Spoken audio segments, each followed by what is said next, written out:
Je sais que la seule faiblesse de Daniel est la peur. Il la contrôle très bien, mais il est important que vous le sachiez. Vous savez maintenant que le côté négatif nous est toujours en partie présenté par le saboteur. Lui aussi en a un, et il doit s'en défendre tout comme vous. En effet, mais quand tu parles de peur, il faudrait préciser, la seule peur que j'ai est d'entretenir des pensées négatives.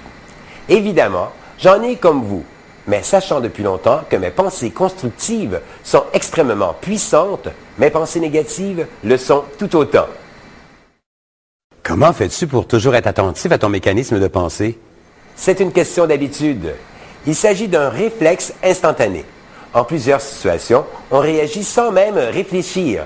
Le réflexe faisant partie intégrale de notre personnalité. Il y a en soi quelque chose qui nous différencie des autres. Un geste, une expression, un regard.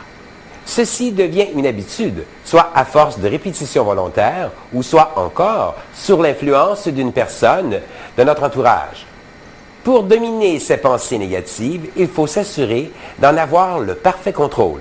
Aujourd'hui, j'aborde les peurs. Il faut éviter de mettre tous les aspects négatifs, comme la crainte, les inquiétudes, les angoisses, les anxiétés et bien d'autres points négatifs dans l'énergie de la peur.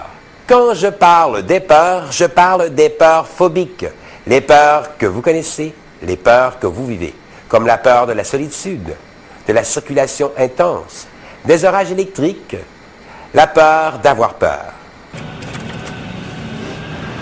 Je vais te faire vivre comme toujours des peurs quand tu prends l'ascenseur. Il y aura une panne prolongée et tu perdras connaissance par l'asphyxie. Le fil va casser et tu vas mourir au fond d'une cage d'ascenseur. C'est toujours le saboteur qui profite d'une situation pour nous enquiquiner la vie. Dans le cas d'une pensée de peur qui trouble votre esprit, utilisez l'univers.